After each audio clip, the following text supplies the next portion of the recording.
What's going on, everybody? Welcome to Seth's Project. My name is Seth. Back in December, I said I was going to do woodworking videos, and I didn't end up doing that.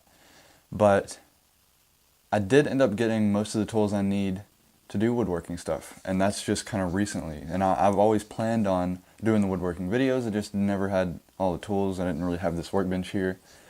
Things just weren't ready, I guess. But I thought, what a better way to start the woodworking stuff on my channel than doing a sharpening video.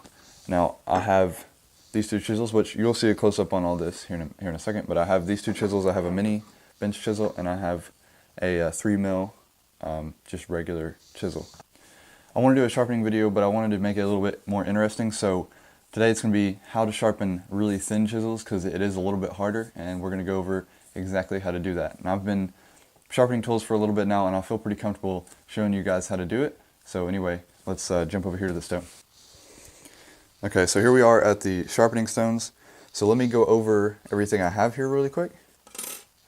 So I have my 200 grit diamond plate right here.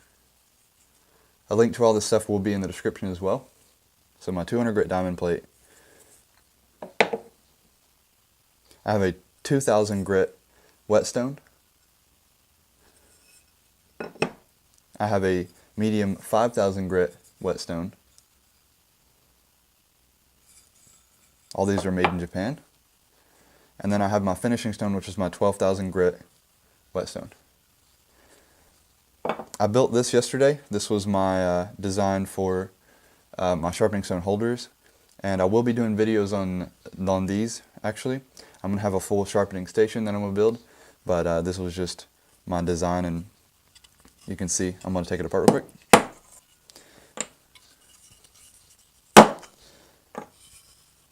I've got this on the bottom, which is a rubber mat you can buy from Walmart. Let me see if I can find it. It just comes in a roll, kind of like this, and you can roll it out. Pretty simple. And yeah, I just cut it with my marking knife. So here is the actual block that the stones will sit on. Not too thick, but you can see it's got wedged. I don't know how well you guys can see that. But they're wedged dados. And we'll put that on the, get out of here, chisel. Put that on the rubber mat, just like this. And actually have it marked on the bottom of these walnut pieces where they go. So this is A, this goes here. And it slides in just like that, and it's not coming out. That's a really nice joint right there. And I like to have this one on top. I put a design in this one, and I didn't end up liking it, so I'm just going to keep the simple design on all the other ones. And I might even do this again with different kind of wood, so I might just do the whole project over. But anyway, I'm only going to be showing you guys this on the finishing stone, but it's the same process on all the other ones. Mainly because I've already sharpened these tools. These are actually on sale on eBay right now. I'll leave that link in the description as well. Both of these chisels. This is a 3 mil, and I believe this is a 30 mil mini deity bench chisel. They're all layered. Both of these are layered Damascus steel. They are brand new steel. I haven't hit any of these with a mallet at all. The only thing I've done is tuned them up and sharpened them. Tuned them up as in the blade, not the handle. So that's for you guys to do if you want to buy them. The link again is in the description. So first of all, I'm going to grab the bench chisel. This is the chisel we're going to be talking about, but I want to show you the process of actually registering the blade on the stone and everything like that, and it's a lot easier to show you with a little bit wider of a chisel. So anyway, first things first, that's important is how you're standing. You want to be standing straight up, and the bench needs to be about 6 inches below your waist. That's preferable because you get a lot more control that way. You're not hunched over down here, and you're not using your wrist to move around the stone. That's really important. You're using your shoulders to actually move around the stone. It keeps you from rocking back and forth and rocketing this way. Really important. So what I like to do first is I'll register the chisel down, and I'll find that primary bevel. Right here's the primary primary bevel, for all you guys who don't know that. Anyway, you should. But anyway, we're going to register it on that primary bevel. And what I like to do, and this is mainly for my Japanese tools, I like to add a tertiary bevel or a third bevel on the very end of this. Really, really thin strip of just another bevel. And what that does is it keeps this front face looking really nice, and it keeps the aura on the back of the Japanese chisels or the Japanese blades looking nice. And we'll get to the back here in a second. So first things first is, if you've used the stone previously, I wouldn't say do it every time you sharpen, but it's important to take your diamond plate. This is the reason for the diamond plate. I use it for two reasons. If I get a really bad nick in one of my blades, I will use it to get it out, and that's really helpful. But the main use for this diamond plate is actually to flatten your water, or your wet stones. Water stones, wet stones, same thing. So just rub it back and forth, just like this. And you know you're done whenever you don't see any more black marks. And let me give you some paper towel. I always have a roll of paper towel ready and handy. So we're just going to run that over that. Get it off my little block here. In the finished design for these stones, I'm actually going to have another rubber piece here glued. And I'll have one. I won't actually have this bottom piece here because it's going to go in a sliding dado on something that fits on my bench. So the bottom piece here won't be necessary, but the stone does slide around, so there will be a rubber piece below it. But anyway, we're going to continue doing this.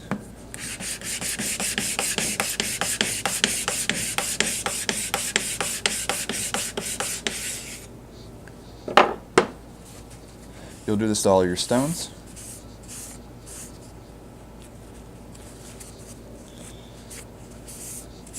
I still see some scratch marks, but that's okay for this tutorial.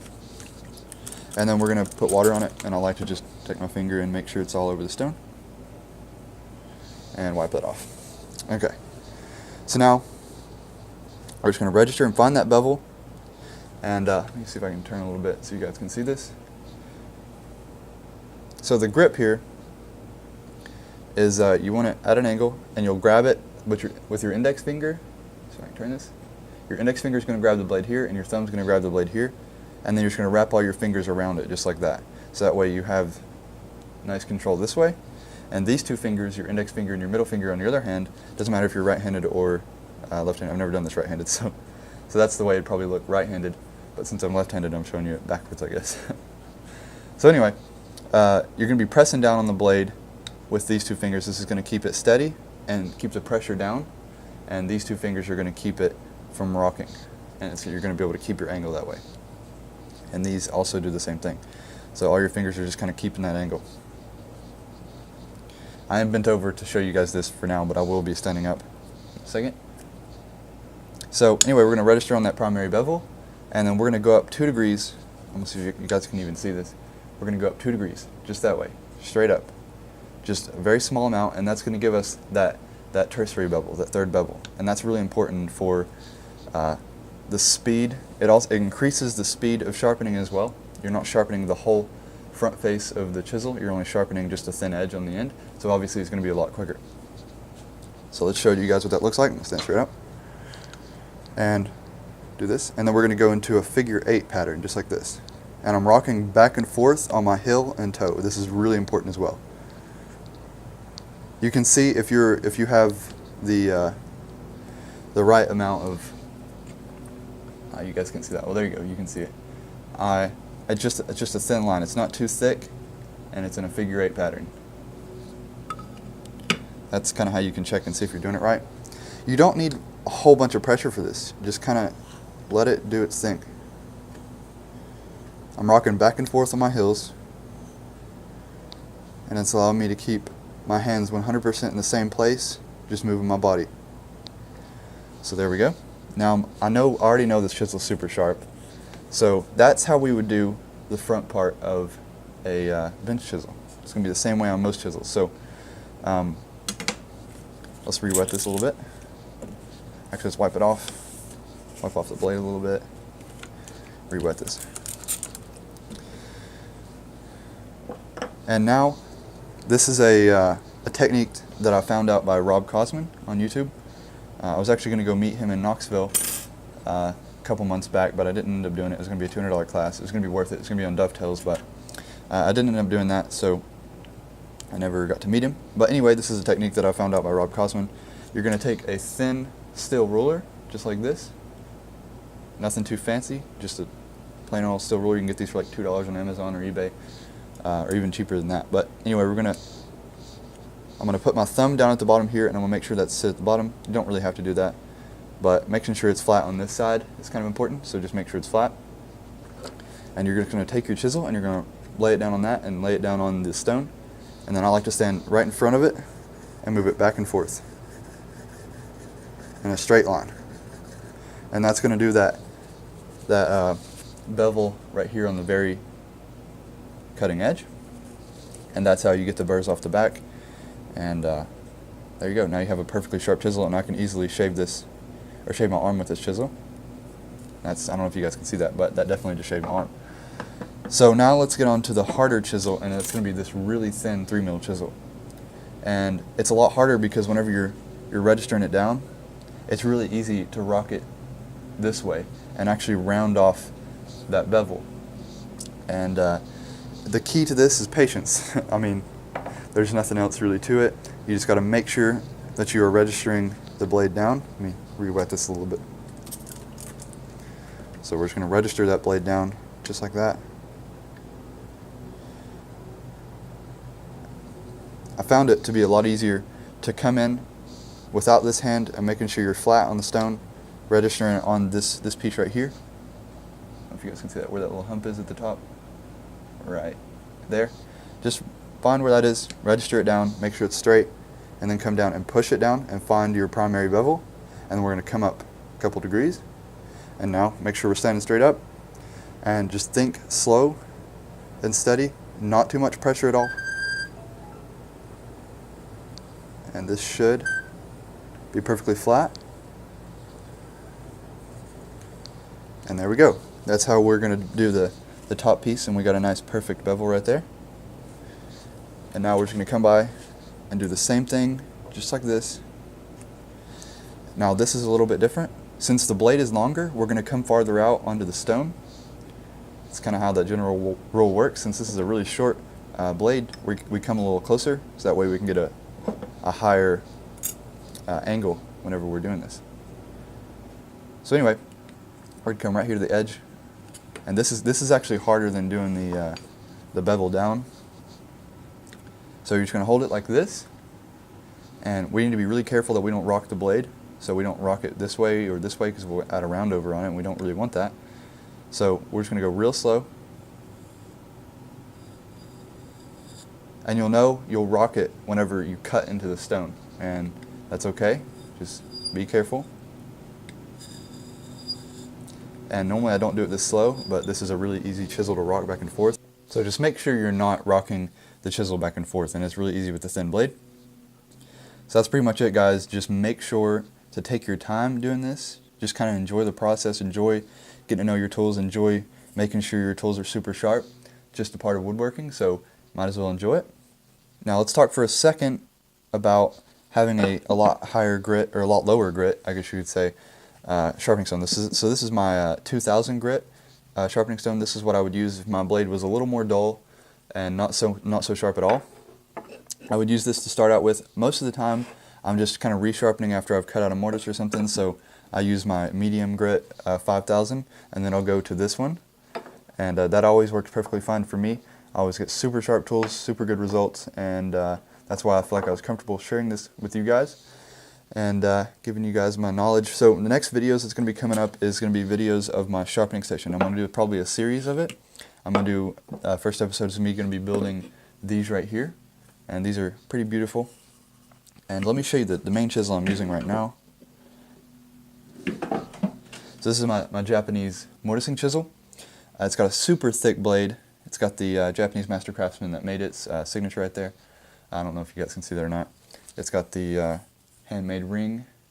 I might even do a video on how to actually find really good chisels on eBay, because I think I've narrowed it down to kind of a science. So anyway, I bought this for $10 on eBay. Absolutely worth it. It was perfect chisel. It's obviously used, but that matters little.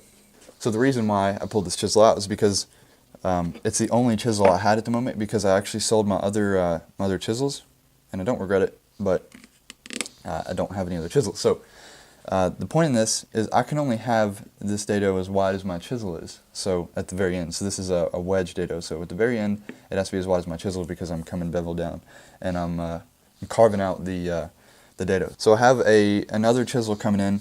It's a 12 mil. This is actually a 15 mil chisel, so it's a little smaller than this. So that means I can have a little bit smaller wedges because these are kind of big, kind of unnecessarily big. I mean, it does the job perfectly fine, but they are kind of big. I do have a whole bunch of projects coming up. I have a whole bunch of ideas and a whole bunch of little jigs and stuff like that that's going to help me in my woodworking progress. Most of my videos will not have any commentary, and the reason for that is because it's not needed. Just me showing you guys the woodworking stuff, no commentary, just to the point, woodworking, no music, so you guys can hear exactly what I'm doing. It's kind of important sometimes. But anyway, I think that's going to be it for me today, guys. I really hope you enjoyed it, and I hope you learned something. And if you did, make sure to hit the like button. And if you would like to see more videos just like these, make sure to hit that subscribe button. I will see you guys next video.